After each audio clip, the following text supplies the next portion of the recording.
மிகுந்த சந்தோஷத்தை கொடுக்கிற ஆண்டவராகிய இயேசு கிறிஸ்துவ நாமத்தில் நான் உங்களை வாழ்த்தி வரவேற்கிறேன். கர்த்தர் நல்லவர், அப்படி பரிசுத்தமுள்ள நாமத்திற்கு ஸ்தோத்திரம். இன்றைக்கு ஒரு 3 காரியங்களை குறித்து நாம் தேவ சமூகத்தில் தியானிக்க இருக்கிறோம்.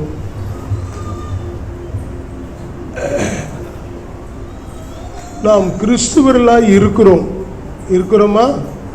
இருக்கிறோம். கிறிஸ்துவர்களாய் இருக்கிறோம். ஆனால் கிறிஸ்துவர்களாய் வாழணும். மூன்றாவதாக கிறிஸ்துவர்களாய் பரலோகம் போய் சேரணும். நோக்கமே எதுதான்? எந்த ஊருக்கு டிக்கெட் வாங்கணும்? கடைசியா பரலோகத்துக்கு போறதுக்கு டிக்கெட் வாங்கணும். இந்த எண்ணம் நமக்குள்ள இருக்கணும், இந்த யோசனை நமக்குள்ள இருக்கணும், இந்த ஆசை நம்மை பிடித்து இருக்கணும். ஆமா, கர்த்தருக்கு ஸ்தோத்திரம்.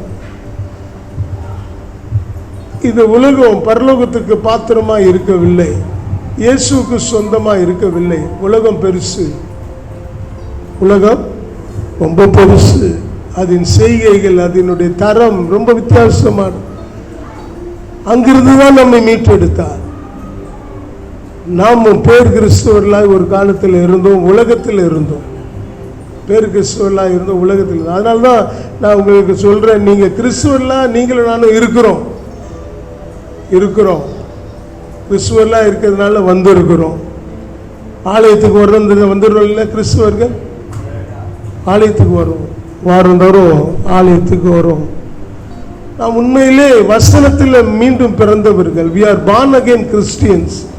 நாம் மூழ்கி ஞானஸ்தானம் எடுத்திருக்கிறோம், அப்படிதானே? நாம் மூழ்கி ஞானஸ்தானம் எடுத்திருக்கிறோம். நம்முடைய திருப்பந்தியில் பங்கு இருக்கிறோம். அவருடைய ரட்சிப்பை பெற்றிருக்கிறோம். அவருடைய ரட்சிப்பை, அவருடைய சமாதானத்தை பெற்றிருக்கிறோம். அவருக்கு சாட்சியாக இருக்கணும். நாம் கிறிஸ்துவர்கள், நாம் தவறாமல் ஆலயத்துக்கு வருகிறோம். இதெல்லாம் உண்மைதான்.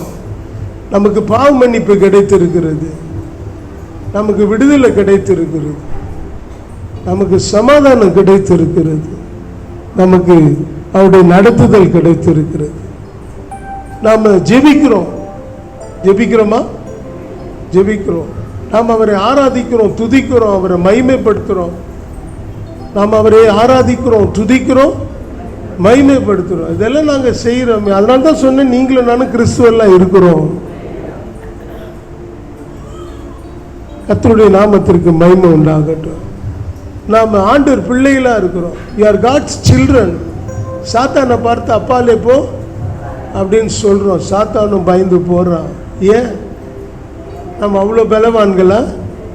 இல்லை, நமக்குள்ளே இருக்கிறவர் பெரியவர். அவனை விட நமக்குள்ளே இருக்கிறவர் பெரியவர்.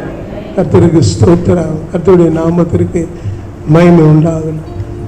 அப்புறம் கிறிஸ்துவர்கள் இன்னும் என்ன செய்யணும் சொல்லுங்களேன் பார்க்கலாம். எனக்கு தெரிஞ்சதை நான் சொல்லியிருக்கிறேன். இன்னும் முக்கியமானது சொல்வீங்க. வசனம். பைபிள் படிக்கிறீங்களா? எவ்வளவு பேர் சொல்றீங்க நீங்க பைபிள் படிக்கிறீங்கன்னு? இந்த பக்கமாவது ஒரு 2-3 பேர் கை தூக்குறாங்க. இந்த பக்கம் பரவாயில்ல, 2-3 பேர் கை தூக்குறாங்க. கர்த்தருக்கு ஸ்தோத்திரம். தூக்குறாங்க. எல்லாம் தூக்குங்க கையை. கர்த்தருக்கு ஸ்தோத்திரம். வசனம் எல்லாமே வாழ்றீங்க. அதனால தான் சொன்னேன், கிறிஸ்துவெல்லாம் இருக்கிறோம். வசனம், வாழ்க்கையில் வசனம் இருக்குதுங்களா? நான் சொல்றேன்னு கோச்சிக்காதீங்க. நிச்சயமா இங்க கல் இல்லை, நான் பயப்பட மாட்டேன். நம்ம வாழ்க்கையில் ரஜினிகாந்த் டான்ஸ் ஆடுறாரு. சில கிறிஸ்துவர் வாழ்க்கையில் ரஜினிகாந்த் டான்ஸ் ஆடுறார். சில நடிகைகள் வந்து போகிறார்கள். நீங்க பாருங்க, ஸ்டேட்டஸ் பாருங்க, உங்களை செக் பண்ணுங்க. நீங்கள் கிறிஸ்துவர்கள் தானா? சில டிவி சேனல்ல உட்கார்ந்துட்டு சீரியல் எல்லாம் பார்த்துட்டு இருப்பாங்க. டிவியில் நியூஸ் பார்க்கலாம், சில வேண்டியப்பட்ட காரியங்களை ஒழுக்கம் உள்ளதெல்லாம் பார்க்கலாம். நம்ம சினிமா பார்க்கக்கூடாது. உங்களுக்கு தெரியுங்களா? கிறிஸ்துவர்கள் கஷ்டமாக இருக்குதா? அதெல்லாம் கேள்ல. அதனால தான் சொன்னேன், நம்ம கிறிஸ்துவெல்லாம் இருக்கிறோம். சினிமா பார்க்கக்கூடாது. கண்டதெல்லாம் நமக்கு சமாதானம் ஏற்றுக்கொள்ளவே கூடாது. உலகம் ரொம்ப விரிவானது, பெருசு. அதெல்லாம் அளந்து பார்க்க முடியாது. நம்மளை அதை விட்டு பிரிக்கிறது வேத வசனம் தான். வேத வசனம் தான். வேதத்தின்படி நடக்கிற உத்தம மார்க்கத்தார்கள் பாக்கியவான்கள். நீங்க வேதத்தின்படி நடக்கலன்னா ஒரு பாக்கியவானா இருக்க முடியாது. வேதத்தை வாசிக்கிறதே இல்லையே, பைபிளை கையில் எடுக்கிறதே இல்லையே, டைம் இல்லையே. பைபிள் படிக்கிறது ரொம்ப கஷ்டமாக இருக்குது. எந்த புக்ஸை வேணுமோ படிக்கலாம், எந்த ஸ்கூலில் வேணுமோ பிள்ளைங்க கூட படிக்கலாம், எல்லாத்துலேயும் எல்லாரும் படிக்கலாம், எல்லாத்தையும் படிக்கலாம், எல்லாத்தையும் பார்க்கலாம். ஆனால் பைபிளை மாத்திரம் பார்க்க முடியல, படிக்க முடியல. கிறிஸ்துவர்களா? நாம் கிறிஸ்துவர்களா? வேத வசனம் வெளிப்படுத்தின விசேஷம் 1ஆம் அதிகாரம் 3ஆம் வசனம். இந்த தீர்க்க வசனங்களை வாசிக்கிறவனும் கேட்கிறவனும் இதில் எழுதி இருக்கிறவர்களை கை கொள்கிறவர்களும் பாக்கியவான்கள். காலம் சமீபமா இருக்கிறது. எச்சரிக்கை வருது பாருங்க. கீழே மணி அடிக்குது. என்ன மணி அடிக்குது? காலம் சமீபம். எதுக்கு வேதத்தை வாசிக்கணுமா? எதுக்கு வேதத்தின்படி நடக்கணுமா? எதுக்கு வேதத்தை நம்பணுமா? காலம் சமீபம். எதுக்கு? போறதுக்கு காலம் சமீபம். 70 வருஷம் வெள்ளத்தின் மிகுதியால் 80 வருஷம் ரெக்கார்டு பண்ண 100 வருஷம், ஏன் 120 வருஷம் கூட இருக்கலாம். அதுக்கப்புறம் எங்க போய் ஒளியிறது? எங்க போய் ஒளியிறது? அவ்வளவுதான். இங்க இருக்கிற நேரம் தான் குறைவு. இங்க இருக்கிற நாட்கள் தான் 120 வயது. ஆனால் அவரோடு இருக்க போகிறது, பரலோகத்திற்கு போய் சேர போய் இருக்கக்கூடிய நாட்கள் நித்திய காலம், எண்ணிக்கை கடங்காத நாட்கள், நித்திய பரலோகமா? கிறிஸ்துவ எல்லாருக்கும் பரலோகமா? கிறிஸ்துவர்கள் எல்லாரும் பரலோகம் போயிட முடியுமா? வேதத்தை படிக்காதவர்கள் எப்படி பரலோகம் போக முடியும்? வேதத்தை பத்தி சத்தியத்தை அறியலையே, பரலோகத்தை பத்தி அறியலையே, கிறிஸ்துவ பத்தி அறியலையே, நாட்களை நிதானிக்க தெரியலையே, என்ன நடக்குதுன்னு தெரியலையே. எல்லா நாட்களும் நிதானிக்கிறது, மனிதன் மற்ற நாட்களை நிதானிக்கலையா? மாடு தன் முன்னனை அறியும், ஆனால் மனிதன் தன்னுடைய முடிவு என்ன அவனுக்கு தெரியல. எங்க தன்னோட டெஸ்டினேஷன் எங்க இருக்குது இன்னும் தெரியல. பரலோகத்தை பத்தி இப்ப பேச வேண்டிய அவசியம் மனிதனுக்கு தெரியல. இல்லை, இப்பெல்லாம் பரலோகத்தை பத்தி பேசக்கூடாது. உங்களுக்கு 70 வயது ஆயிடுத்து பாச, நீங்க பரலோகத்தை பத்தி பேசலாம். நாங்களாம் யங்ஸ்டர்ஸா இருக்கணும். இன்னும் இந்த பூமியில நிறைய வாழணும். வாழ்ந்து எங்க என்ன பண்ண போறீங்க? என்ன சாதிக்க போறீங்க உலகத்துல வாழ்ந்து?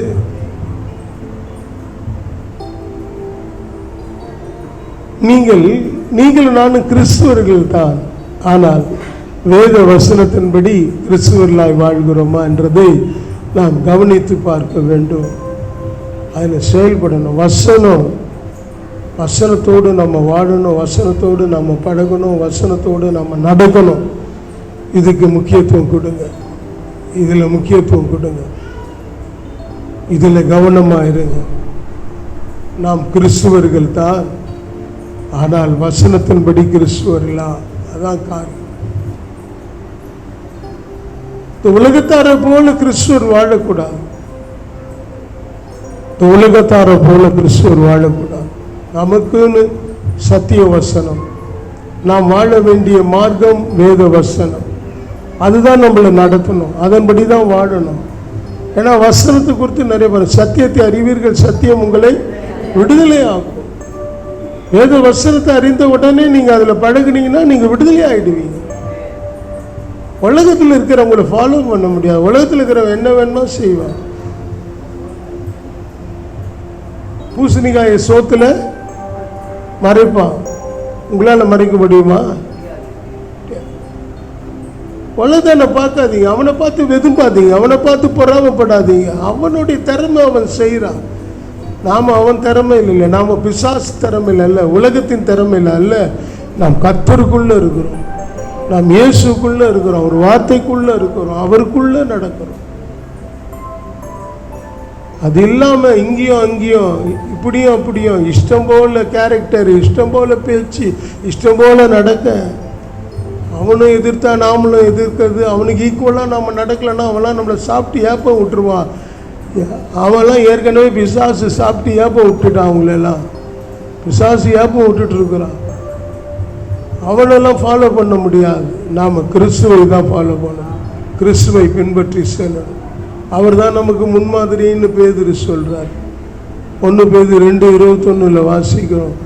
கிறிஸ்து நமக்கு முன்மாதிரியை வைத்து செல்லுங்க, நாம் அவருடைய அடிச்சுவடுகளை பின்பற்றணும். பார்த்து பார்த்து கால் வைக்கணும், பார்த்து பார்த்து கால் வைக்கணும், பார்த்து பார்த்து பேசணும், பார்த்து பார்த்து நடக்கணும்.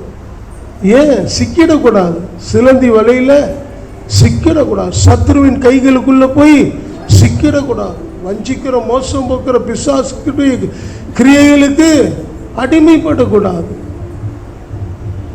பிசாசுக்கு அடிமைப்பட்டவர்கள் நாம் அல்ல. எவ்வளவு கவனத்தோடு இருக்க வேண்டியவர்கள், எவ்வளவு பயத்தோடு பக்தியோடு நடக்க வேண்டியவர்கள். அதனால்தான் நாம் கிறிஸ்துவர்களாய் வாழணும்னு சொல்றோம். கிறிஸ்துவர்களாய் இருக்கிறோம் என்பது வேற, கிறிஸ்துவர்களாய் வாழ்வது. கிறிஸ்தவர்களாய் வாழும். ஒருத்தர் ஒரு முறை சொன்னார், நான் தெரியாமல் இந்த தப்பை செஞ்சிட்டேன், எல்லாரும் செஞ்சாங்க நானும் செஞ்சிட்டேன் அப்படின்ட்டு வந்து சொன்னார். தப்பு, அவங்கெல்லாம் செஞ்சாங்கன்னு நானும் செஞ்சேன். உரிமை பாராட்ட முடியாது, தேவனுக்குள்ள உரிமை. நான் தேவனுடைய பிள்ளை இல்லை, அவங்க செஞ்சாங்க நான் செஞ்சிட்டேன். இதே தான் சொல்றாரு, அவங்க செஞ்சாங்க நான் செஞ்சிட்டேன் சார். இல்லை, நீ கிறிஸ்துவ இல்லை, நீ எப்படி செய்யலாம்?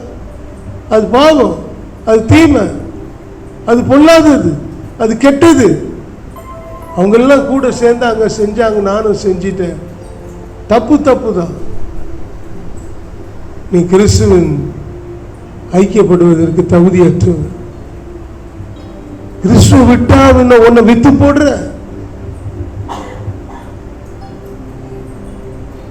நாம அவ்வளவு கீழ்த்தரமானவர்களாய் இறங்கி அவங்க செஞ்சாங்க நான் செய்யணுமா? அவங்க செய்ய சொல்றாங்கனாலும் நாம செய்யணுமா? அவங்களோட போயிடுங்க, அவங்களோட இருந்துருங்க. கிறிஸ்துவோடு கூட உங்களுக்கு ஐக்கியம் இருக்க முடியாது. அதனால்தான் நாம் சொல்லுகிறோம், நாம் கிறிஸ்துவர்களாய் வாழணும், கிறிஸ்துவர்களாய் வாழணும். அதான் உண்மை. நாம் கிறிஸ்துவர்களா பிறந்துட்டோம். we are born again Christians. எல்லா ஆசீர்வாதங்களையும் நன்மைகளையும் கிருபைகளையும் உரிமைகளையும் நாம் பெற்றுக்கொண்டுட்டோம். நம்மளை நடத்துகிறாரு, நமக்கு அவர் வாய்க்க செய்து இருக்கிறாரு, நமக்கு எல்லாவற்றிலும் நமக்கு உதவியா இருக்கிறாரு. நம்மளை விசாரிக்கிறவருங்க, நம்மளை தேடுறவர், நாம் எங்க இருக்கிறோம் கண்காணிக்கிறவர். அவர் பார்க்கலன்னு மாத்திரம் தயவுசெய்து நீங்க ஏமாந்துடாதீங்க. அவர் கவனிக்கிறார், நம்மளை பார்த்துட்டே இருக்கிறார். ஆதாமே நீ எங்கே இருக்கிறார்? ஏன் பாவம் செய்து ஓடிட்டான், ஒளிஞ்சிட்டு இருக்கிறான், பாவத்தில் விழுந்துட்டான், கீழ்த்தரமாயிட்டான், தேடுறார். ஆதாமே நீ எங்கே இருக்கிறாய்? ஆதியாகமம் 3ஆம் அதிகாரம் 8-9 பாவம் செய்தனால 2 பேரும் ஓடி ஒளிஞ்சிட்டாங்க. தேடி வர்றார். ஆதாமே நீ எங்கே இருக்கிறாய்? உனக்கு இந்த நிலைமையை சுட்டி காண்பித்தவன் யார்? யார் உன்னை இந்த பாவத்தில் தள்ளினது? பாவம், பாவம் கொடியது, பாவம் கொடியது. பாவத்தில் மனிதன் விழுந்து போனவனே உன்னை வெளியில துரத்திட்டார். அப்ப துரத்தப்பட்ட நிலை தானே மனிதனோட இல்லை. துரத்திட்டவர் தான் ஒரு வாக்கு கொடுக்கிறாரு, துரத்திட்டவர் தான் வாக்கு கொடுக்கிறார். உனக்கும் ஸ்திரீக்கும் உன் வித்துக்கும் அவள் வித்துக்கும் பகை உண்டாக்குவோம். அவர் உன் தலையை நசுக்குவார், நீ அவருடைய குதிக்காலை நக்குவாய். அவருடைய குதிக்காலை நக்குவாய். அப்போ ஒரு நம்பிக்கையை கொடுக்கிறார். இல்லை, துரத்தப்பட்ட மனிதன், தேவனுக்கும் மனிதனுக்கும் சம்பந்தம் இல்லை. கோபத்தில் ஆதாம் ஏவாளை வெளியில தரத்தினாலும் ஒரு வாக்கு கொடுக்கிறார். மனிதனுக்கு ஒரு சந்தர்ப்பம் உண்டு. இயேசு கிறிஸ்து என்னுடைய குமாரன் இந்த உலகத்தின் பாவத்தை தன்மையில சுமந்து தீர்ப்பார். பாவத்தை போக்குற பரிகார பலியாக அவர் வருவார். ஒரு ஜெயத்துக்கான வாக்குத்தத்தம், ஒரு மீட்பு உண்டு, ஒரு ரட்சிப்பு உண்டு, ஒரு விடுதலை உண்டு, ஒரு சமாதானம் உண்டு. சமாதானம் உண்டு. இன்றைக்கு உலகத்தில் சமாதானம் இல்லை. உலகம் சமாதானத்துக்காக தத்தளிக்கிறது. குடும்பங்களில் சமாதானம் இல்லை, உறவுகளுக்குள்ள சமாதானம் இல்லை, அக்கம் பக்கத்தில் சமாதானம் இல்லை, ஒவ்வொரு தனி மனிதனுக்கும் சமாதானம் இல்லை. இப்போ ஓட்டு முடிஞ்சு இருக்குது, எவ்வளோ பேர் சமாதானமாக இருப்பாங்கன்னு தெரியாது. ரிசல்ட் வர வரைக்கும் தத்தளிப்பு இருந்துக்கிட்டே இருக்கும், இறுதியும் ஆடிக்கிட்டே இருக்கும். ஆனால் உங்களுக்கும் எனக்கும் ஒரு பெரிய பாக்கியம். பிலிப்பியர் 4ஆம் அதிகாரம் 6-7 வசனம்லாம் வாசிக்கிறோம். நீங்கள் எல்லாவற்றையும் குறித்து விண்ணப்பம், வேண்டுதல், ஜெபம், ஸ்தோத்திரத்தோடு தேவனுக்கு எல்லாத்தையும் தெரியப்படுத்துங்க. அப்போது எல்லா புத்திக்கும் மேலான தேவ சமாதானம் உங்கள் இருதயங்களை சிந்தைகளை கிறிஸ்துவுக்குள்ளாய் காத்துக்கொள்ளும். உங்களை தேவனை விட்டு பிரிக்க முடியாது, தேவ அன்பை விட்டு பிரிக்க முடியாது, தேவனை விட்டு கொடுக்க முடியாது. உலக காரியங்கள், பாவ காரியங்கள் உங்களை தடுமாற செய்ய முடியாது. சமாதானம் உங்களை காத்துக்கொள்ளும். கிறிஸ்துவுக்குள் சமாதானம் உங்களை காத்துக்கொள்ளும். உங்கள் இருதயத்தை, உங்களை சிந்தையை கிறிஸ்துவுக்குள்ளாய் காத்துக்கொள்ளும். சமாதானம் என்று உண்டு, ஆனால் அது இயேசுவின் மூலம்தான். அந்த இயேசுவின் மேல் மூலம் உண்டான அந்த சமாதானமானது நம்மை காத்துக்கொள்ளும். சிந்தையிலும் இருதயத்திலும் காத்துக்கொள்ளும். தடுமாற விடாது, ஏமாற்றம் அடைய விடாது. கர்த்தருடைய நாமத்திற்கு மகிமை உண்டாகட்டும். கிறிஸ்துவெல்லாம் வாழணும், சமாதானமாய் வாழணும். சமாதானத்தை காத்துக்கொள்ளுகிற பாக்கியத்தை இயேசு கொடுக்கிறார். இயேசு கொடுக்கிறார். நமக்கு சமாதானம் இருக்கணும். தேவனுடைய காரியங்களே, அடுத்த காரியங்களே சமாதானம் இருக்கணும். அவர் ஆராதிக்கிறது, அவரை ஜெபிக்கிறது இல்லை, அவரை தொழுது கொள்றது இல்லை, ஒரு சமாதானம் இருந்து கொண்டே இருக்கணும். ஆலயத்துக்கு வந்து போறதுல ஒரு சமாதானம் இருக்கணும். தேவ உறவுல நிலைத்து நிற்கணும். நான் கிறிஸ்துவனாக வாழ்றேன்னு சொன்னா எனக்கும் பரிசுத்த ஆவியானவருக்கும் அந்த தேற்றரவாளருக்கும் துணையாளருக்கும் ஒரு இணைந்து இசைந்து இருக்கிற ஒரு அனுபவம் வேண்டும். நானும் ஆவியானவரும் இணைந்து இசைந்து வாழணும். அதான் கிறிஸ்துவனுக்குரிய அழகு. அதான் கிறிஸ்தவன். கிறிஸ்துவின் ஆவி இல்லாதவன் அவருடைய நல்ல, அவன் கிறிஸ்துவன் அல்ல, அவன் ஆவிக்குரியவன் அல்ல, அவன் தேவனுடைய பிள்ளை அல்ல. கிறிஸ்துவின் ஆவியை உடையவன் தான் கிறிஸ்துவை உடையவன். கிறிஸ்து இல்லாதவன் ஜீவன் இல்லாதவன், உயிரற்றவன். அப்போ கிறிஸ்துவின் ஆவி நமக்குள்ள இருக்கணும். 1 கொரிந்தியர் 6:17 வாசிக்கிறோம். அப்படியே கர்த்தரோடு இசைந்து இருக்கிறவன் அவரோடு ஒரே ஆவியா இருக்கிறார். அவரோடு ஒரே ஆவி. அப்பா தேவனோடு அதே இசைவு இணைந்து அவருடைய விருப்பம், அவருடைய சித்தம், அவருக்கு பயந்து நாம பரிபூர்ணம் அடையல. பரிபூர்ணம் அடைஞ்சிட்டா இங்க இருக்க மாட்டோம், போய் சேர்ந்துருவோம் பரலோகம். பரிபூர்ணம் இன்னும் நாம அடையல. பரிபூர்ணத்தை நோக்கி நாம கடந்து போகிறோம். ஆனால் பரிசுத்த ஆவிக்குள்ள தேவனோடு ஒரே இசைவை பெற்றிருக்கிறோம். ஒரே இசைவை பெற்றிருக்கிறோம். ஆவியானவர் நம்மை தேவனோடு கூட இணைந்து இசைந்து செயல்பட நமக்கு உதவி செய்கிறார், பலனை தருகிறார். நீங்க ஆண்டவருடைய பிள்ளைன்னு எப்போ நிருபராகணும் தெரியுங்களா? அப்போஸ்தலர் 1:8 வாசித்தா, பரிசுத்த ஆவியானவர் உங்கள் மேலே வரும்பொழுது நீங்கள் பலனடைந்து எனக்கு சாட்சிகளா இருப்பீங்க. நீங்கள் நானும் கிறிஸ்துவின் சாட்சிகள். we are witness of God. we are witness of God. உலகம் கேட்குது, எங்க இயேசு? நீங்களும் நானும் தான் இயேசுவை வெளிப்படுத்துகிறவர்கள். we are witness of God. அதான் சொல்லு, பரிசுத்த ஆவியான் உங்கள் மேலே வரும்பொழுது நீங்கள் பலன் அடைந்து எனக்கு சாட்சிகள். இயேசு ஒருவர் இருக்கிறார் என்பதற்கு நாம் சாட்சிகள். அதுதான் கிறிஸ்துவர்களாக வாழ்கிற வாழ்க்கை. இன்னைக்கு இதெல்லாம் சரி பண்ணி கொள்ளணும். இதெல்லாம் சரி பண்ண. நான் மெதுவாக தான் பேசுகிறேன், ரொம்ப ஸ்பீடாலாம் போகல, மெதுவாக தான் பேசுகிறேன். இதெல்லாம் பதிந்து கொள்ளணும் மனதில். கிறிஸ்துவர்களுக்கு மனதில் பதியணும். நான் பரிசுத்த ஆவிக்குள்ளாக கிறிஸ்துவின் சாட்சியாக இருக்கிறேன். எனக்குள்ள ஆவியானவர் இருக்கிறார், எனக்குள்ள தங்கி எனக்குள்ளே வாசம் பண்ணுகிறார். நாம் பரிசுத்த ஆவியின் மூலமாய் கனி கொடுக்கிற வாழ்க்கை வாழ்கிறோம். கனி கொடுக்கணும், ஃப்ரூட்ஃபுல் லைஃப். பாருங்க, எப்பவுமே நிச்சயத்துக்கு வரும்பொழுது பெண் வீட்டாருக்கு பையன் வீட்டார் என்ன வாங்கிட்டு வருவாங்க? எல்லா விதமான ஃப்ரூட்ஸ், பழங்கள் வாங்கிட்டு வருவாங்க, கனி கொண்டாந்து கொடுப்பாங்க. என்னத்துக்கு கொடுக்குறாங்கன்னு தெரியல, ஞாபகப்படுத்துறாங்க நீ கனி கொடுக்கணும்ன்ட்டு. ஆனால் அவங்களும் கனி எடுத்துன்னு வரும்போதே கனி கொடுக்குறவங்களா இருக்கணும்னு அவங்களுக்கும் தெரியணும்.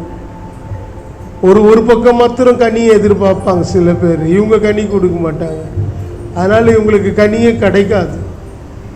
கலாத்தியர் 5:22 வாசிக்கிறோம், அன்பு, சந்தோஷம், சமாதானம், நீடிய பொறுமை, தயவு, நன்னடக்கை, விசுவாசம், சாந்தம், இச்சை இருக்கும். 9 விதமான கனி. ஒரே கனிக்குள்ள 9 விதமான சுளைகள் இருக்கு. ஆவி என்னும் கனி நமக்குள்ள இருந்துட்டா இந்த சுவையெல்லாம் இருக்கும். அன்பு என்ற சுவை, சந்தோஷம், சமாதானம், இதெல்லாம் அப்படியே நமக்குள்ள இருக்கும். அது ஆவியான. இதுதான் வாழ்க்கையா இருக்கணும். ஒருத்தருக்கு ஒருத்தர் கனி கொடுக்கணும். குடும்ப வாழ்க்கையிலிருந்து, குடும்பத்தில் சரி, சபைக்குள்ள சரி, சமுதாயத்தில் சரி, வேலை செய்கிற இடங்களிலும் சரி, நாம் புழங்குகிற எல்லா இடங்களிலும் சரி, நாம் கனி கொடுக்கிறவர்களாக இருக்க வேண்டும். Fruit bearing people. நாம தான் கனியை கொடுக்க முடியும். நம்மிடத்துல தான் கனியை எதிர்பார்ப்பாரு. எந்த மரத்துக்கு அதிகமாக கல்லடி விழும்? கனி உள்ள மரத்துக்கு தான். கனியே இல்லாத மரத்துக்கு கல்லடி விழாது. அது அவ்வளோதான் அப்படின்னு போயிடுவாங்க. ஆனால் கனி இருந்தால் விட மாட்டாங்க, கல்லால் அடிப்பாங்க. அடிச்சுட்டு இன்னும் நீ கோவப்படுற, அடிச்சுட்டு என்ன நீ கோவப்படுறேன்னு கேட்பாங்க. ஏன்னா நம்ம கனி கொடுக்குறோமா இல்லையான்னு பார்ப்பாங்க. விசாசா அதுதான் செய்கிறான். உலகமும் அப்படிதான் செய்கிறது. எவ்வளவுதான் நம்மை தாக்கினாலும் நாம் யார் தான்? பரிசுத்த ஆவியினாலே கனி கொடுக்கிறவர்கள். நாம் ஆவியினாலே பிறந்தவர்கள். we are born of the spirit. ஆவியில பிறந்தவர்கள், ஆவியில நடக்கிறவர்கள், ஆவியானவரை சாட்சியாய் வைத்திருக்கிறவர்கள். நாம் தேவனுடைய பிள்ளை என்று ஆவியானவர் நமக்குள்ளே சாட்சி கொடுக்கிறார். நாம கிறிஸ்துவுக்கு ஆவியினால சாட்சி கொடுக்கிறது போல ஆவியானவரை நாம் கிறிஸ்துவன் என்பதற்கு சாட்சி கொடுக்கிறார். ஏமாற்ற முடியாது இல்ல? அந்த சாட்சி ஆவியானவர் தான் கொடுக்கணும். நாம் தேவனுடைய பிள்ளைன்னு யார் சாட்சி கொடுக்கணும்? ஆவியானவர் சாட்சி கொடுக்கணும். இதெல்லாம் விளையாடவே முடியாது. கிறிஸ்துவ வாழ்க்கை அப்படி தேவனோடு பிணைந்து இருக்கிறது. அதனால்தான் ஒரு இசைவு. கர்த்தரோடு இசைந்து இருக்கிறவன் அவரோடு கூட ஒரே ஆவியா இருக்கிறான். சத்தியத்தை அறிவீர்கள், சத்தியம் உங்களை விடுதலையா. ஆவியானவர் விடுவிக்கிறவர். கர்த்தருடைய ஆவியானவர் எங்கு உண்டோ அங்கு விடுதலை. வசனத்தில் நம்மை ஊன்ற கட்டி வசனத்துக்குள்ள நம்ம நடத்துறவர் ஆவியானவர். ஜோடி சேர்க்கிறவரும் ஆவியானவர் தான். நம்மளை வார்த்தைக்குள்ள நடத்தி கொண்டு போறவரே ஆவியானவர் தான். வசனத்தோடு இணைக்கிறவரும் ஆவியானவர் தான். பேசுகிறவர் நீங்கள் அல்ல, உங்களிலிருந்து பிதாவின் ஆவியானவர் பேசுவார். தேவன் பேசுவார் என்று நம்பி விசுவாசித்து தான் இந்த இடத்துக்கு வருகிறோம். தேவன் பேசுகிறவர், தேவன் பேச வைக்கிறவர். கர்த்தருடைய நாமத்திற்கு ஸ்தோத்திரம். வேதம் தெளிவாக சொல்கிறதுங்க. 19ஆம் அதிகாரம் சங்கீதம் 7ஆம் வசனத்தில் வேதம் குறைவற்றது, ஆத்மாவை உயிர்ப்பிக்கிறது. வேதம் குறைவற்றது, ஆத்மாவை உயிர்ப்பிக்கிறது. உங்கள் ஆத்மாவும் என் ஆத்மாவும் உயிர்ப்பிக்கப்படனா எதனால? வேதத்தினால். அதனால தான் சொன்னது ஆரம்பத்திலே, சத்தியம் வேத வசனம், அதை தான் பின்பற்றணும். உங்க ஆத்மா, உலக மனிதர்கள் ஆத்மாவை குறித்து கரிசனையே கிடையாது, அவசியமும் கிடையாது. அவங்க தெரிஞ்சதெல்லாம் ஆவி. அது போச்சுன்னா, ஆவி போயிட்டா செத்த சரீரம், அதான் அதோட அதை தூக்கி போட்டுருணும், கொண்டு போய் போட்டுருணும். அது என்னவாகுது ஏதாவது அதை பற்றி அக்கறை இல்லை. 1 ஹவர்லேயே தூக்கிட்டா ரொம்ப சுலபம், அவ்வளோதான். அது உலகம். ஆனால் நமக்குள்ளே ஆத்மா, உள்ளான மனிதன், பரதீசிக்கு போக வேண்டிய நபர் உள்ள இருக்கிறார். உள்ள இருக்கிறார் ஆத்மா. ஆத்மாவை உயிர்ப்பிக்க கூடியது வேத வசனம். எதனாலே உங்கள் ஆத்மாவை உயிர்ப்பிக்க முடியாது. ஆத்மா மீட்பு வெளியேறப்பட்டது. இயேசு கிறிஸ்து ரத்தம் பாவம் மன்னிப்பு நிச்சயத்தை தந்து நம் ஆத்மாவை மீட்டிருக்கிறது உண்மை. ஆனால் இந்த ஆத்மாவை தொடர்ந்து தக்க வைத்துக் கொள்வதற்கு ஒரே வழி வசனத்தை போட்டுட்டே இருக்கும். சில நோய்கள்லாம் நீங்காது. சில நோய்கள்லாம், சுகர்லாம் வந்தால் நீங்காது. ஒரு அளவுக்கு மருந்து சாப்பிட்டா நீங்கிடும். சளி வந்தால் நீங்கிடும். சுகர் வந்தால் நீங்காது. டயபெட்டிக் பேஷண்ட்டுக்கெல்லாம் நீங்காது. சக்கரை வியாதியாகவே இருந்துக்கிட்டே இருக்கும். ஆனால் கட்டுப்பாட்டுக்குள்ளே வைத்துக்கொள்ள, கட்டுப்பாட்டுக்குள்ளே சரீரத்தை வைக்கலாம். மாத்திரை சாப்பிட்டா, மருந்து சாப்பிட்டா கொஞ்சம் கட்டுப்பாட்டுக்குள்ளே, ரொம்ப அதிகமாக ஆயிடாதபடி, ஆபத்து வந்துடாதபடிக்கு வைத்துக்கொள்ளலாம். வசனம், வசனத்தை நாம் உட்கொண்டு கொண்டே இருக்கணும். வசனத்தை கண்டேன், உண்டேன், மகிழ்ச்சி ஆயிற்று, இன்பம் ஆயிற்று, சந்தோஷம் ஆயிற்று. இறைவா தீர்க்கதரிசியுடைய அறிக்கை, இன்பம் ஆயிற்று, சந்தோஷம் ஆயிற்று, மகிழ்ச்சி ஆயிற்று. அப்போ வசனம், வசனம் ஆத்மாவை உயிர்ப்பிக்கிறது. வேதம், ஆமா, ஆத்மாவை உயிர்ப்பிக்கிறது. ஆத்மாவை குறித்து நாம அறியாம இருக்கக்கூடாது. ஆத்மா அறிவில்லாமல் இருப்பது நல்லதல்ல. It is not good for people. கிறிஸ்துவர்களுக்கு இது நல்லதல்ல. ஆத்மாவை குறித்து அறிவில்லாமல் இருப்பது நல்லது அல்ல. வசனம், அது வசனம். கர்த்தருடைய நாமத்திற்கு மகிமை உண்டாகட்டும். 19ஆம் அதிகாரம் நீதிமொழிகள் 2ஆம் வசனத்தில், ஆத்மா அறிவில்லாமல் இருப்பது நல்லதல்ல. நல்லா கவனிக்கணும். ஆத்மா அறிவில்லாமல் இருப்பது நல்லதல்ல. அறிந்து கொள்ளணும். ஆத்மாவை அடக்கி அமர பண்ணணும். ஆத்மாக்குள்ள தெளிவாக நம்ம நடக்கணும். ஆத்மா குறித்து கரிசனையோடு ஒரு எச்சரிப்பு கொடுக்கப்படுகிறது. எப்படி சொன்னா, நீதிமொழிகள் 6:32, விபச்சாரம் செய்கிறவன் தன் ஆத்மாவை கெடுத்து போடுகிறான். விபச்சாரம் செய்கிறவன் தன் ஆத்மாவை, அப்போ பாவம் எங்க போய் விளைவை ஏற்படுத்துது? ஆத்மாவை அடிக்குது, ஆத்மாவை கெடுத்து போடுகிறான். பாவம், பொல்லாத காரியம், கீழ்ப்படியாமை, எதிர்வினை செயல்கள், இஷ்டம் போல் நடக்கிறது, இதெல்லாம் நம் ஆத்மாவை கெடுத்து போடும், கெடுத்து போடும். ஆரம்பத்திலே சொன்ன உலக காரியங்கள், சினிமா காரியங்கள், அந்த காரியம் இந்த காரியம், தேவையில்லாதெல்லாம் போய் உட்கார்ந்துட்டு இருந்தோம்னா வச்சுங்களேன், ஆத்மா என்ன செய்யும்? கெட்டு போகும். ஆத்மா கெட்டு போகும். ஆத்மாவை கெட்டு போடுகிறான், கெடுத்து போடுகிறான். உலக காரியங்கள், உலக பழக்க வழக்கம், இதெல்லாம் நீங்களும் நானும் ஃபாலோ பண்ணக்கூடாது. ஏன்னா 1 யோவான் 2ஆம் அதிகாரம் 15-17 வசனங்கள் வரைக்கும் வாசித்து பார்த்தா உலகத்தை குறித்து என்ன சொல்லப்பட்டிருக்கிறது? ஜீவனத்தின் பெருமை, கண்ணின் நிச்சயம், மாம்சத்தின் நிச்சயம், இதெல்லாம் உலகத்தினால் உண்டானது. இதெல்லாம் தேவனால் உண்டாகவில்லை. வாசிங்க, கவனிங்க. உலகத்திலும் உலகத்தில் உள்ளவைகள் மேலும் அன்பு கூறாதிருங்கள். ஒருவன் உலகத்தில் அன்பு கூர்ந்தால் அவனிடத்தில் பிதாவின் அன்பு இல்லை.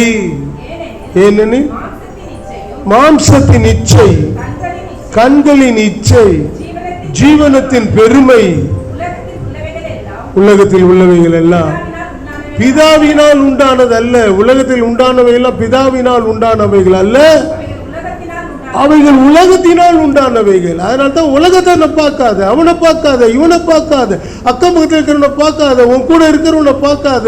அவன் உன் காலை வாருவான், உனக்கு இடிப்பான், உனக்கு எதிராக இருப்பான். அவனை மாதிரி நீ அவனுக்கு ஈக்குவலா போயெல்லாம் இறங்கி செயல்படாத. பாவம் செய்யாத, கெட்ட காரியங்களில் ஈடுபடாத, தீமைக்கு போகாத, பொல்லாங்கு செய்யாத. ரோமர் 2ஆம் அதிகாரம் எடுத்துக்கொள்வோம், 9ஆம் வசனத்தை வாசிக்கிறோம். பொல்லாங்கு செய்கிற எந்த ஆத்மாவுக்கும் உபத்திரமும் வியாகுலமும் உண்டாகும். பொல்லாங்கு செய்கிற எந்த மனுஷ ஆத்மாவுக்கும் உபத்திரமும் வியாகுலம். பொல்லாங்கு செய்யாத, அவன் செய்வான், உலகத்தான் செய்வான், பக்கத்தில் இருக்கிறவன் செய்வான், கெடுக்கிறதுக்கு செய்வான். அவன் செஞ்சா நான் அவனுக்கு பதில் கொடுக்குவான். கொடுத்தீங்கன்னா நீ உன் ஆத்மாவை கெடுத்து போடுவேன். நமக்கு விரோதமாக 1000 பிரச்சனைகள் வரலாம், 1000 எதிர்ப்புகள் வரலாம், 1000 போராட்டங்கள் வரலாம், 1000 வியாதிகள் வரலாம், 1000 ஆபத்துக்கள் நமக்கு விரோதமாக நிற்கலாம். ஒரே ஒரு இயேசு எல்லாவற்றையும் மாற்றுவார். ஒரே இயேசு ஜெயத்தை கொடுப்பார். ஒரே ஒரு இயேசு கிறிஸ்து நமக்கு உதவி செய்வார். இவருடைய வலிமைக்கு முன்பாக எத்தனை பிரச்சனைகள், எத்தனை நபர்கள், எத்தனை சூழ்நிலைகள், எத்தனை எதிரான சந்தர்ப்பங்களுக்கு நான் பயப்பட வேண்டிய அவசியம் எனக்கு இல்லை. நான் இயேசுவுக்கு தான் பயப்படணும். அவர் சொன்ன வார்த்தைக்கு தான் நான் பயப்படணும். அவர் சொன்ன ஆலோசனைக்கு தான் நான் கீழ்ப்படியணும். கர்த்தருக்கு மகிமை உண்டாகட்டும். எசேக்கியேல் 18:4 வாசிக்கிறோம், பாவம் செய்கிற ஆத்துமா சாகும். பாவம் செய்கிற ஆத்துமா சாகும். பாவமோ பொல்லாங்கோ கெட்ட காரியமோ எதுவும் நமக்கு கூடாது. 2:8 ரோமர்ல வாசி பாருங்க. 2:8 ரோமர்ல வாசிங்க. சண்டைக்காரராய் இருந்து சத்தியத்திற்கு கீழ்ப்படியாம அநியாயத்துக்கு கீழ்ப்படுகிறவர்களுக்கோ உக்கிரக கோபாக்கினை வரும். என்ன வரும்? நான் விட மாட்டேன். நான் 2ல 1 பார்ப்பேன். என் கிட்டலாம் ஒருத்தன் மாட்டிட்டானா அவனை காலி பண்ண விட மாட்டேன். ஆவிக்குரியவர்களே, கிறிஸ்துவர்களே, சண்டைக்காரன், கோபக்காரன், என்னால் முடியாது, நடக்காது, விட்டு கொடுக்க மாட்டேன், அடங்க மாட்டேன், எதிராக இருப்பேன். அவன் என்ன எப்படி சொன்னானா அவனுடைய ஃபால்பேக், அவனுடைய ஃபெயிலியர்ஸ், அவனுடைய தோல்வி, இவைகளை நான் பட்டியலை போடுவேன். இப்படியெல்லாம் இன்னைக்கு மாத்தட்டி நின்னா வேத வசனம் சொல்கிறது, அநியாயத்துக்கு கீழ்ப்படுகிறவர்களுக்கோ, சண்டைக்காரராக இருந்து சத்தியத்திற்கு கீழ்ப்படியாம அநியாயத்துக்கு கீழ்ப்படுகிறவர்களுக்கோ உக்கிரமான கோபாக்கினை வரும். நீ நன்மை செய். 2:10 நீ நன்மை செய், மகிமை கனம் சமாதானம் உனக்கு உண்டாகும். நீ மகிமையை, நீ நன்மையை செய், உனக்கு மகிமை கனம் சமாதானம். ஆவிக்குரியவர்கள் நாம், கிறிஸ்துவர்கள் நாம், பரிசுத்த ஆவிக்குரியவர்கள் நாம், சாட்சிகள். கிறிஸ்துவை வெளிப்படுத்த, கிறிஸ்துவை அடித்தார்கள், கிறிஸ்துவ என் ஆண்டவர் இயேசுவின் முகத்தில் துப்பினார்கள், அவரை சிலுவையில் கொலை செய்தார்கள், அவர் குத்தப்பட்டார், கிழிக்கப்பட்டார், ஆணிகளால் அடிக்கப்பட்டார். ஒரு வாயை திறக்கல. ஒரு வாய் திறந்துருந்தா இங்க நம்ம உட்கார்ந்து இருக்க மாட்டோம். நாமளும் உலகத்தால் எவ்வளவு வீராப்போடு கூட வாழ்ந்துட்டு இருப்போம். உலகத்துல எந்தெந்த காரியத்தில் யார் யார் எப்படி சிக்கி அழிஞ்சவன் தான் இன்னைக்கு நமக்கு தெளிவை கொடுத்திருக்கிறார். இன்றைக்கு நமக்கு தெளிவை கொடுத்திருக்கிறார். இன்றைக்கு நமக்கு தெளிவை கொடுத்திருக்கிறார். கர்த்தருடைய நாமத்திற்கு ஸ்தோத்திரம். இன்றைக்கு நமக்கு தெளிவை கொடுத்திருக்கிறார். நம்மை மீட்டெடுத்திருக்கிறார். இனிமேலும் நாம் அந்த வழிகளில் சிக்கிவிடாதபடிக்கு மிகுந்த கவனத்தோடு கூட இருக்க இன்றைக்கு ஆவிக்குரியவர்களாக ஒப்பு கொடுங்க. நான் இப்படிப்பட்ட ஒரு ஆவிக்குரிய கிறிஸ்துவனாக வாழ்கிறேன்னா, கிறிஸ்து என்னில் வெளிப்படணுமே, கிறிஸ்து காணப்படணுமே. இன்றைக்கு உலகம் அதுதான் எதிர்பார்க்குது, அதுதான் எதிர்பார்க்கு. அதுக்கு நீங்கள் நானும் தான் காரணமாகும். 3வது காரியமாக நாம் பார்க்கிறது, கிறிஸ்துவர்கள் பரலோகம் சேரணும். எதுக்காக இந்த வாழ்க்கை வாழ்றோம்? எதுக்காக 8லிருந்து 10 2 மணி நேரம் ஆராதனையில் உட்கார்ந்து இருக்கிறோம்? எதற்காக? நாம் உலக வழியில் போகாமல் ஆசா பாசங்களை நம்மளை கவர்ந்து இழுக்கிற எல்லா காரியங்களை விட்டு ஒரு பயத்தோடு பக்தியோடு தேவ நீதியோடு நியாயத்தோடு சத்தியத்தோடு சமாதானத்தோடு சந்தோஷத்தோடு கூட பாதுகாப்பாய் நாம் எவ்வளவு கவனமாய் வாழ்கிறோமே எங்கே போய் சேரணும்? பரலோகம் போய் சேரணும். எதுக்காக கிறிஸ்துவெல்லாம் வாழ்றீங்க? எதுக்கு கட்டுப்பாட்டுக்குள்ள இருக்கிறீங்க? எதுக்கு தேவ அன்புக்குள்ள காத்து கொள்றீங்க? எதுக்கு பகை வேண்டாம், பழி வேண்டாம், எதுக்கு ஆபத்து வேண்டாம், கெட்ட காரியங்கள் வேண்டாம், கோபம் வேண்டாம், சண்டை வேண்டாம், கனி உள்ள வாழ்க்கை வேணும், வரங்கள் உள்ள வாழ்க்கை வேணும். நம்மளாம் வரங்களை வெளிப்படுத்துகிறவர்கள். ஏதாவது ஒரு வரத்தில் தேவனை நம்ம மகிமை அடையறதுக்கு காரணமாகணும். இப்படியெல்லாம் நாம் எதிர்பார்க்கறதுக்கு காரணம் என்ன? பரலோகத்தை சேரணும். இது எழுதப்பட்ட சத்தியம், இயேசு சொன்ன சத்தியம், ஆண்டவர் சொன்ன சத்தியம். யோவான் 14ஆம் அதிகாரம் 1-3 வரைக்கும், உங்கள் இருதயங்கள் கலங்காது இருக்கட்டும், தேவனிடத்தில் விசுவாசம் வையுங்கள், என்னிடத்தில் விசுவாசம் வையுங்கள். என் பிதாவின் வீட்டில் அநேக வாசஸ்தலங்கள் இருக்கிறது, அவைகளில் ஒன்றை உங்களுக்காக ஆயத்தம் பண்ண நான் போய் ஆயத்தம் பண்ணின பிற்பாடு நீங்கள் என்னோடு கூட இருக்கும்படி நான் வந்து உங்களை கூட்டி என்னோடு சேர்த்து கொள்வேன். பரலோகம் ஒன்று இருக்குதுப்பா, உனக்கு ஒரு வீட்டை அங்கே ஆயத்தம் பண்ணுறேன், நான் வந்து ஒன்று அங்கே கூட்டி போய் என்னோடு கூட இருக்கும்படி சேர்த்து கொள்வேன். பரலோகம் இருக்குதா இல்லையா? படுற பிரயாசம்லாம் வீணா இல்லை நல்லதா? பரலோகம் போகணுங்க. இயேசுவே சொல்றாரு பரலோகம் வரணும். ஒரு 2 கையோட நரகத்துக்கு போறதை விட ஒரு கையை வெட்டி தூக்கி போட்டு, இந்த கை இடரலாம் இருந்தா அதை வெட்டி தூக்கி போட்டுன்றாரு. ஏன்னா அவ்வளவு கான்சியஸா இருன்றாரு. எது இழந்தாலும் அதை இழந்துடாத. ஒரு 2 கை உனக்கு அவசியம் இல்லை, இடரலா இருக்குதா ஒரு கை விடமாட்டேன் தான், அதை வெட்டி தூக்கி போட்டுட்டு வந்துட்டே இரு பரலோகத்துக்கு நேரம். அப்படின்னா என்ன அர்த்தம்னா, தீமையை விட்டு விலகு, பொல்லாத பழக்க வழக்கத்தெல்லாம் விட்டு விலகு, தேவ காரியத்தின் மேல கவனமா இரு. கர்த்தருடைய நாமத்திற்கு மகிமை உண்டாகணும். பரலோகம் சேரணும். இந்த உலகம் கேட்குது, இயேசு எங்க எனக்கு காட்டுன்னு கேட்குது. எப்படி காட்ட போறோம் இயேசுவை? இயேசு தன்னை வெளிப்படுத்துறார். இயேசு தன்னுடைய பிள்ளைகள் மூலமா வெளிப்படுத்துறார். கிறிஸ்துவர்கள் இயேசுவை வெளிப்படுத்துறாங்க. கிறிஸ்துவர்கள் வேணும்னு சொல்றாங்க, பார்லிமெண்ட்ல வேணும்னு சொன்னாங்க. கிறிஸ்துவர்களால தான் இன்றைக்கு பள்ளிகள், ஸ்கூல் எல்லாம், காலேஜஸ் எல்லாம் கட்டப்பட்டு ஹாஸ்பிட்டல்ஸ் எல்லாம் இருக்குது. கிறிஸ்துவர்களால எவ்வளோ மிஷினரிகள் வந்து நிறைய காரியங்களை நமக்கு கற்றுக் கொடுத்து இருக்கிறார்கள். கிறிஸ்துவர்களால தான் இந்தியா மேன்மை அடைந்து இருக்குதுன்னு ஒரு சண்டையில் அங்கே பார்லிமெண்ட்ல பேசினாங்க. கிறிஸ்துவர்கள் அவசியம். கிறிஸ்துவர்கள் தாங்க கிறிஸ்துவ வெளிப்படுத்தணும். நீங்களும் நானும் தான் கிறிஸ்துவ காண்பிக்கணும். நம்முடைய சாந்தமுள்ள குணத்தினால, கனிவுள்ள குணத்தினால, கனி கொடுக்கிற வாழ்க்கையினால இயேசுவை வெளிப்படுத்தணும். கிறிஸ்து நமது மூலமாய் தான் வெளிப்பாடு. நீங்கள் தான் அவருக்கு சாட்சி என்று எழுதப்பட்டது. நீங்கள் நானும் அவருக்கு சாட்சி. நாம தான் அவரை ரிவீல் பண்ணணும், நாம தான் அவரை வெளிப்படுத்தணும். நம்ம செய்கிற ஒவ்வொரு நல்ல காரியங்களும், நாம் செய்கிற ஒவ்வொரு உதவிகளும் பிறருக்கு ஆசீர்வாதமாக இருக்கணும். அவங்க நமக்கு உதவி செய்கிறாங்க, அவங்க நமக்கு நம்ம மேலே மனமிறங்குறாங்க அப்படின்னு சொல்லத்தக்கதான குணாதிசயங்கள்லாம் நமக்கு நிறையவே இருக்கணும். கர்த்தருக்கு மகிமை உண்டாகட்டும். பரலோகத்தை குறிவைத்து காத்திருக்கிற கிறிஸ்துவர்களால தான் கிறிஸ்துவை வெளிப்படுத்த முடியும். பரலோகத்துக்கு ஆயத்தம் இல்லாதவர்களால கிறிஸ்துவை வெளிப்படுத்த முடியாது. இருக்கிற கிறிஸ்துவ சாட்சியம் கெடுத்துக் கொள்வார். பரலோகத்தின் மேல வாஞ்சி இருக்கணும். பரலோகம் போய் சேர வேண்டிய முடிவு. அதுக்கு எந்த நேரம் எல்லா சம்பவங்களிலும் ஆயத்தமா இருக்கணும். அதை பார்த்துக்கிட்டே இருக்கணும், அதில் கவனமா இருக்கணும். தேவனுடைய காரியங்கள், தேவனுடைய கூடுகைகள், இதெல்லாம் கவனமா பார்த்துட்டே இருக்கணும். கர்த்தருடைய நாமத்திற்கு மகிமை உண்டாகட்டும். கர்த்தருக்கு ஸ்தோத்திரம். தேவனே தன்னை வெளிப்படுத்துவாருங்க. கிறிஸ்துவர்கள் ஒழுங்கா இருந்துட்டு ஆண்டவரே வெளிப்படுவார். ஆவிக்குறிகளா இருந்தால் கிறிஸ்துவ வெளிப்படுவார். உங்க நம்முடைய ஆராதனையின் மூலமாய், நம்முடைய ஜெபத்தின் மூலமாய், பிறருக்காக நம்ம காத்திருந்து ஜெபிக்கிற ஜெபத்தின் மூலமாய் தேவன் காரியங்களை செய்வார், வெளிப்படுவார். தேவன் வெளிப்படாம இல்லவே இல்லைங்க.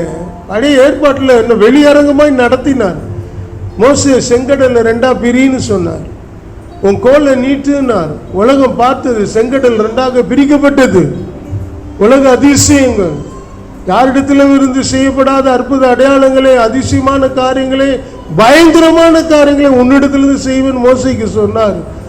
வானத்திலிருந்து அக்கினி இறக்கினார். என்னெல்லாமோ பண்ணார் கர்த்தர் மோசையின் மூலமா.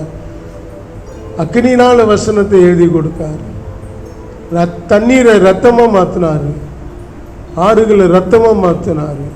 பல கொடூரமான ஜந்துகள், பேன்கள், வண்டு, தவளை இதெல்லாம் எகிப்து மேல கொண்டு வந்து குவித்தாரு. தலைச்சின் பிள்ளைகளை கொன்று போட்டார். என்னெல்லாமோ செய்தார், எப்படியெல்லாம் நிரூபித்தார். புதிய ஏற்பாட்டில தெய்வமே பூமிக்கு இறங்கி வந்து பாடுபட்டு சிலுவையில மனிதனாய் அவதரித்து எல்லா காரியங்களும் செய்து முடித்து தன்னுடைய அன்பை இந்த உலகத்திற்கு வெளிப்படுத்தி அவர் நித்தியத்தில் இருந்தாலும் ஒவ்வொரு கிறிஸ்துவனோடு கூட இருக்கிறார். கிறிஸ்துவ சபையில் இருக்கிறார், ஆராதனையில வெளிப்படுகிறார். பவுலையும் சீலாவையும் அப்போஸ்தலர் நடவடிக்கை 16ஆம் அதிகாரத்தில் அடித்து நொறுக்கி காயப்படுத்தி அவர்களை ஒரு ஆவியை துரத்தினாங்க, ஊழியம் செய்தாங்க. வருமானத்துக்கான காசை தடை பண்ணிட்டாங்க. அந்த குறி சொல்ற ஆவியை துரத்திட்டாங்கன்னு உலகத்து மனிதர்கள் கோபம் கொண்டு அவர்களை அடித்து துன்பப்படுத்தி சிறைச்சாலையில் கொண்டு போய் போட்டு அங்கேயும் கடினமாய் நடத்த சொல்லிட்டு போறா. அந்த ராத்திரியில பட்ட வேதனைகள், கஷ்டங்கள், நெருக்கடிகள், அவமானம் எதையும் யோசிக்கல, ஆராதிக்கிறார்கள். உங்க வாழ்க்கையில வர பிரச்சனைகளை குறித்து இயேசுவை சந்தேகப்படுறோம். ஏன் கைவிட்டீர், எங்க இருக்கிறீர், என்ன பண்ணினீர், ஏன் எனக்கு இந்த நிலைமை அப்படின்னு கேள்வி கேட்கிறோம் இயேசுவை. ஆனா இயேசுக்கு முன்னாடி தகுதி கிடையாது வாழ்றதுக்கு. தகுதியோடு வாழணும். இயேசுக்கு முன்னாடி தகுதியோடு வாழ்ந்தா எந்த இடத்துல எப்படியும் காப்பாற்றுவார். சிக்க விட்டு வேடிக்கை பார்க்க மாட்டார், கேடு கட்டு போன்னு விட மாட்டார். அதுக்காக ரத்தம் சிந்தினார். இல்லாதவரை தேவனியா நாம் ஆராதிக்கிறோம், இருக்கிறவர் ஆராதிக்கிறோம். உணர்வுள்ள இருதயம் நமக்கு வேணும், மனமாற்றம் நமக்கு வேணும், நம்ம மனம் விரும்பணும். அது மிக அவசியம். அவனும் சீலாவும் சிறைச்சாலையில் கவலைப்படல, துக்கப்படல, வாய் திறந்து ஆராதித்து மகிமைப்படுத்துறான்.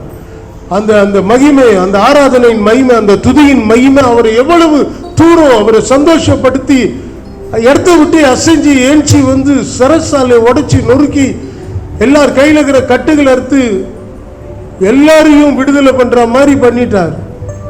ஜெயிலர் ஏஞ்சி வந்து காலில் விழுந்து மன்னிப்பு கேட்கிறார். கைதி கிட்ட மன்னிப்பு கேட்கிறார். பவுல் கிட்ட, சீலா கிட்ட மன்னிப்பு கேட்ட, அயன்மாரை நான் ரட்சிக்கப்பட்ட என்ன செய்யணும்னு கேட்கிறேன். இயேசு கிறிஸ்துவை சொந்த ரட்சகராக ஏற்றுக்கொள், விசுவாசி உன் வீட்டார் ரட்சிக்கப்படுவார். மனம் திரும்புறான் ஜெயிலர்.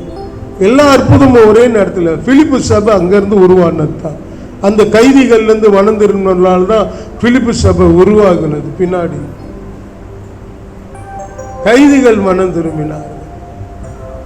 தேவனை நம்முடைய பிரச்சனைகள் இல்ல துக்க முகத்தோடு அல்லது கோபமா அவரை போய் குறை சொல்ற மாதிரிலாம் பேசக்கூடாது. நம்முடைய ஆவிக்குரிய நிலைமை ஆராய்ந்து அவரை ஆராதிக்கணும், மகிமைப்படுத்தணும், நாவல துதி இருக்கணும், கர்த்தரை உயர்த்தணும். எங்க வாய் மூடி கட்டி போடுறோமே, பூட்டு உள்ள போடுறோம். சில பேர் பூட்டு போட்டுட்டு வரோமே வாய்க்கு. எதுக்கு? ஆராதிக்க மாட்டேன்னு அந்த வைராக்கியத்தோடு இருக்கிறோமே, எதுக்கு? உருப்பிட போறது இல்லையா? வாழ வேண்டாமா? சாதிக்க வேண்டாமா? கிறிஸ்துவனா பரலோகம் போய் சேர வேண்டாமா? நித்தியம் நமக்கு வேண்டாமா? அதே மாதிரி அப்போஸ்தலர் நடவடிக்கை 12ஆம் அதிகாரத்தில் யாக்கோபு கொன்னுட்டான் ஏரோது. அடுத்தது பேதுருவை கொலை செய்வதற்காக குறித்த நாள் வருவதற்காக சிறையில் போட்டு வைத்திருக்கிறான். அதுவும் டைட்டா வச்சிருக்கிறான். 2 பேர் நடுவில் சிறைச்சாலையில் பேதுரு உட்கார்ந்து இருக்கிறார், சங்கிலி போட்டு கட்டி. கதவுக்கு வெளியே காவல் காக்குறாங்க. எல்லா விதத்திலும் டைட்டா வச்சு காக்குறான். தப்பிச்சிட போறான்னு பேதுரு. ஏன்னா ஆண்டவர் சீஷரில் காப்பாத்துறான்னு அவனுக்கு தெரியும். அவ்வளோ டைட்டா கொண்டு போனான் ஏரோது. ஆனால் மார்க் வீட்டில் கூடி ஆராதிச்சாங்க, ஜெபம் பண்ணாங்க. ஆமா, பேதுருவை காப்பாத்துங்க ஆண்டவரேன்னு ஜெபம் பண்ணாங்க. ஜெபத்தை கேட்கிறவர் மாம்சமான யாவரும் அவரிடத்துல வர்றாங்கன்ற மாதிரி இவங்க ஜெபிச்ச உடனே தேவன் கிரியை செய்தாருங்க. ஜெபத்தை கேட்டு பதில் கொடுத்தாரு. சிறைச்சாலைக்கு தேவதூதன் அனுப்பி அங்கே பேதுருவை விடுவித்து கொண்டாந்து மார்க் வீட்டிலே கொண்டாந்து நிறுத்தினார் தேவன். அவ்வளோ கடினமான காவல்களை தாண்டி கொண்டு வந்து தேவதூதன் வெளியில விட்டுட்டு போனா. இதெல்லாம் புதிய ஏற்பாட்டில் நடந்தது. நம்மளுடைய காலங்கள் இது நடக்கணும், இவைகள் காணப்படணும், நடக்கும். நம்முடைய ஆராதனைகள்ல எவ்வளவு பேர் விடுதலை பெறாங்க? நம்முடைய ஆராதனைகள்ல பிசாசு ஓடத்தான் செய்கிறது, பிசாசு ஓடத்தான் செய்கிறது. புதியவர்கள் வரும்போது விடுதலை பெறுகிறார்கள். ஆண்டவர் இருக்கிறார், ஆண்டவர் செயல்படுகிறார். நமக்குள்ள வந்த புதிதாக வரவில்லை, ஆண்டவர் ரட்சிப்புக்குள்ள நடத்துகிறார். அவர்கள் ஞானஸ்நானம் எடுக்கிறார்கள், மனமாற்றத்தை கொடுக்கிறார். நடந்துட்டு தான் இருக்குது, சபை நடந்துட்டு தான் இருக்குது. நாம் தான் சாட்சிகள். நமது மூலமாக தான் கிறிஸ்து வெளிப்படணும். ஆண்டவர் இயேசு மத்திய 25ஆம் அதிகாரத்தில் அங்கே காரியத்தை சொல்றாருல்ல, மத்திய 25ஆம் அதிகாரத்தில் அங்கே ஆண்டவர் சொல்லும்போது சொல்றார், ஒரு சிறியவருக்கு செய்தது எனக்கே செய்தது. 34 37 ஒரு சிறியவருக்கு செய்தது எனக்கே செய்தது. என்னை வந்து பார்த்தீங்க, எனக்கு ஆகாரம் கொடுத்தீங்க, எனக்கு உடையை கொடுத்தீங்க. இதெல்லாம் எப்போ ஆண்டவர் செஞ்சோம்? அண்ணா ஆண்டவர் சொல்லாரு, ஒரு சிறியவன் இந்த நிலையில் இருக்கும்போது நீங்க அதை செய்தீங்க பாருங்க, அப்போ எனக்கே செய்தது. அப்போ தேவன் வெளிப்பட மாட்டாரா? தேவன் நீங்கள் யாருக்கு உதவி செய்தீர்களோ அவர்களுடைய உள்ளத்தில் வெளிப்படுறாருங்க. அது எனக்கே செய்தது. அப்போ அவங்களுக்கு அது தெரிய வராதா? அப்போ நம்மளுடைய நடக்கை, நம்முடைய செய்கை, நம்முடைய பேச்சு, நம்முடைய பழக்க வழக்கம் கிறிஸ்துவின் அன்பை பிறருக்குள்ள பதிய வைக்கணும். அப்படி செய்யாதவர்களை குறித்து சொன்னாரு, நீங்கள் பிசாசுக்கு அவன் தூதருக்கு ஆயத்தம் பண்ணின ஆக்கினையில, நரக ஆக்கினையில நெருப்புக்கு போங்க அப்படின்னு சொல்றாரு. தள்ளுறாரு அவங்கள. நான் பசியா இருந்தேன், நீங்க உதவி செய்யல, வேற யாருக்கும் எந்த உதவியும் செய்யல, மற்றவங்க மேல இறக்கப்படவே இல்லை. அப்படியே தானா வாழ்ந்து தானா பரலோகத்துக்கு போயிடலாம் நினைச்சிட்டாங்க நிறைய பேர். சுற்றி இருக்கிறவர்களை கவனித்து பார்க்கணும், தேவை உள்ளவர்களை பார்க்கணும், மற்றவர்களுக்கு உதவி செய்யணும். வேதனையோடு இருக்கிறவர்களுக்கு, கிறிஸ்து அறியாதவர்களுக்கு, கவலையோடு, துக்கத்தோடு, கஷ்டத்தோடு, மரணத்தோடு போராடுகிறவர்களை, இவங்களுக்கெல்லாம் உதவி செய்யணும். வாழ வழி தெரியாதவர்களுக்கெல்லாம் கற்றுக் கொடுக்கணும். நாம் அழைக்கப்பட்டிருக்கிறோம்.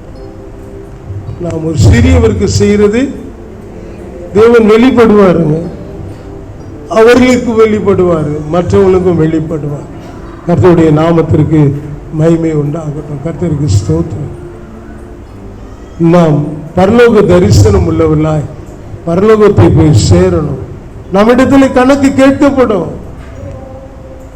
ஒவ்வொரு இடத்துல கணக்கு கேட்கப்படும். நம் கையில் கொடுக்கப்பட்ட ஒவ்வொன்றுக்கும் கணக்கு கேட்கப்படும். யாருக்கு அதிகமாக கொடுக்கப்பட்டதோ அவரிடத்தில் அதிகமாய் கேட்கப்படும். யாரா இருந்தாலும் கணக்கு கொடுக்கணும், ஒவ்வொன்றுக்கும் கணக்கு கொடுக்கணும். அதனால் பரலோக தரிசனத்தோடு மற்றவர்களுக்கு நம்ம செயல்படணும். நமக்கு போய் சேர வேண்டிய அந்த ரெஸ்டிங் பிளேஸ் மேலே கவனமாக, இட்டர்னல் பிளேஸ் மேலே ரொம்ப கவனமாக இருக்கணும். அந்த நித்தியத்து மேலே ரொம்ப கவனமாக இருக்கணும். கர்த்தருடைய நாமத்திற்கு ஸ்தோத்திரம். தேவன் நமது மூலமாக வெளிப்பட நம்முடைய தாளந்துகளை பயன்படுத்தணும், நமக்கு கொடுக்கப்பட்ட வல்லமைகளை பயன்படுத்தணும். ஒருவேளை ஆண்டவர் நமக்கு நல்ல நல்ல தாளந்து கொடுத்துருந்தா அதெல்லாம் பயன்படுத்தும். பாட்டு தாளந்தோ, தேவனை குறித்து பேசுகிற தாளந்தோ, சாட்சி கொடுக்கிறதோ, எது இருக்கிறதோ அதை தேவனுக்காக பயன்படுத்தணும். அது தானா வளர்ந்துட்டே போகும், தானா வளர்ந்துட்டே போகணும். ரோட்டில் நின்று பிரசங்கம் பண்ணதான் இன்னைக்கு சபைக்குள்ள இருந்து பிரசங்கம் பண்ணுறேன். ரோட்டில் நின்று பிரசங்கம், என்னுடைய ஆரம்ப ஊழியம் ரோடு பிரசங்கம். இதில் தான் நான் வளர்ந்து வந்தது. சபையை நான் பெற்றுக்கொண்டது ரோட்டில் இருந்து தான். ரோட்டில் பிரசங்கணும், வீட்டில் கூப்பிட்டு ஜெபம் பண்ண சொன்னாங்க, ஜெபம் பண்ணோம். பிசாசு ஓடிச்சு. அந்த பகுதியில் இருக்கிற மக்கள் இயேசு அறிய ஆரம்பித்தார்கள். என் பின்னாடியே சபைக்கு வந்துட்டாங்க. அவங்க தான் சபையாய் மாறினார்கள். அப்படிதான் ஆரம்பிச்சு, மயிலாப்பூரில் ஆரம்பிச்சு அந்த ஊழியத்தை. கர்த்தருடைய நாமத்திற்கு மகிமை உண்டாகட்டும். 30 ஆண்டுகளை தாண்டிச்சு என்னோட ஊழியம். கர்த்தருடைய நாமத்திற்கு ஸ்தோத்திரம். கர்த்தருடைய நாமத்திற்கு மகிமை உண்டாகட்டும். ஆண்டவருக்கென்று எழும்பி பிரகாசிக்க கர்த்தர் உதவி செய்தார். இருக்கிறத பயன்படுத்தணும், கொடுக்கப்பட்டதை பயன்படுத்தணும். நம்மளால முடிந்தது. ஒரு 4 கிளை சபைகள் உருவாக கிருபை தந்தார். அதற்காக அவருக்கு மகிமை. உடன் ஊழியர்களை எழுப்பி கொடுத்தார். இப்போ உடன் ஊழியர் தேவை, உடன் ஊழியர் தேவை. சாஞ்சாக்கா இங்க வந்து நிக்கிறதுக்கு ஒரு உடன் ஊழியன் இல்லை, ஒரு உடன் ஊழியன் தேவை. கர்த்தர் எழுப்பி தரணும், தருவார். எவ்வளவு உடன் ஊழியர்களை எழுப்பினார். கர்த்தருடைய நாமத்திற்கு மகிமை உண்டாகட்டும். கர்மியான உள்ள பரலோகத்தை குறியாய் பரலோகத்தை நினைத்து கிறிஸ்துவர்களாக இருப்போம். நாம் பரலோகத்தை போய் சேர்கிற கிறிஸ்துவர்களாக இருக்கிறோம் என்கிற உணர்வோடு செயல்படுவோம். கிறிஸ்துவை நிரூபிப்போம். கர்த்தர் நமது மூலமாக வெளிப்படுவார். அவருக்கே மகிமை. தேவ சமூகத்தில் தலைகளை தாழ்த்தி நாம் ஜெபிப்போம்.